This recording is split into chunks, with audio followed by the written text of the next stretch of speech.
So, good morning. So, welcome dito sa Bybit. Okay, so marami nagtatanong paano ba dito mag lunch pool dito sa Bybit. Okay, ito yung ating Bybit apps. Okay, ito tayo sa assets. So, dito nag-invest tayo ng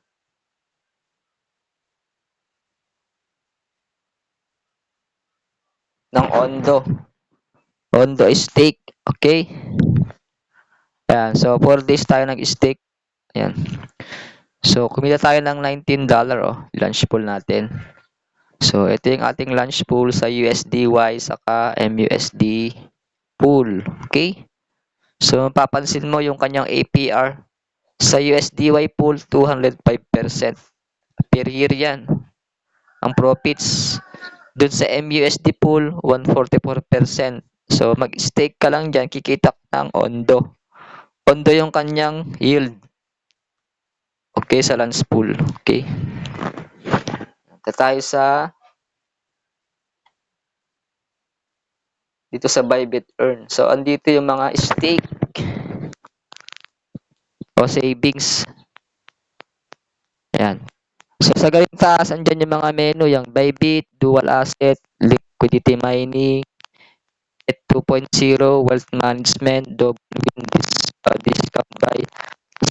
Sa lance pool yung stake, lance pool sa taas. Click mo lang yan. So, ito yung kanyang lance pool open. Okay, so ito mag-e-end sa February 1 or 2. Ayan o. So, pwede pa kayong humabol. So, meron pang 3 days. Okay? Ayan o. So, pag nag-stake ka dyan sa Ondo, so 112% yung kanyang APY. Mas malaki sa USDY, 205%. Ayan. So, ang minimum dyan is 100 USDY. USDY is katumbas niyan USDT. $1, 1 USDT, $1 is $1 din ng USDY. So, kailangan mo ng $100 dyan para makapag-stake ka. Okay? Ayan. So, magkano i-earn natin ngayon? 4 days. Ito tayo sa asset, sa may ating ito. So, ito yung kita natin sa Ondo.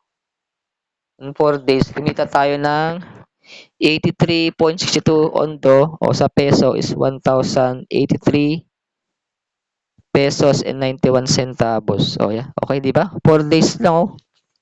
Kumikita tayo ng 250 pesos per day. O, di ba? Okay na.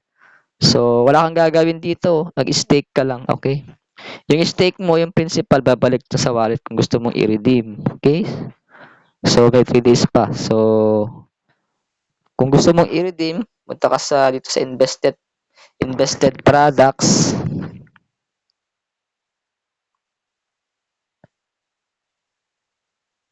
Yan, spool. Yan, click mo lang yung arrow, MUSDT. Then, pag unstake, babalik yung inyong principal. Yung 186 MUSD unstake. Yung profits nyo automatic pupunta sa funding, yung Ondo. Okay? Diba? So, walang mawawala sa'yo dito kasi parang savings lang itong sticks. Sabi ko nga. Okay? Ganun kaganda itong stick. Okay? So, safe na safe ang pera mo. Wala kang ibibigay sa ibang company. Wala kang ibibigay sa amin. So, hawak mo yung wallet mo. Nasa Bybit lang yung inyong principal. So, anytime pwede mo yung i-unstick o withdraw. Babalik sa spot mo yung o funding yung inyong principal. So, ganyan ka-safety yung ating Bybit. Kasi kung saan-saan pa kayo nag-i-invest, ang dami na scam ngayon. Ang dami mga investment scheme ngayon, mga company na rug pull. Okay? Yung iba, magamit pa ng binary, tapos may mga interest pa yung kanya. May 1%, 2% daily. Ayan, madaling nawala. Itong Bybit, 5 years na to. Ganun ka-stable, okay? I hope meron ka natutunan sa video. So, kung meron kang katanungan, so mag-comments ka lang dyan sa description. Okay? So, paki-subscribe tong channel ko, Jonathan Bit TV. Okay? Thank you for watching. God bless day. Bye-bye.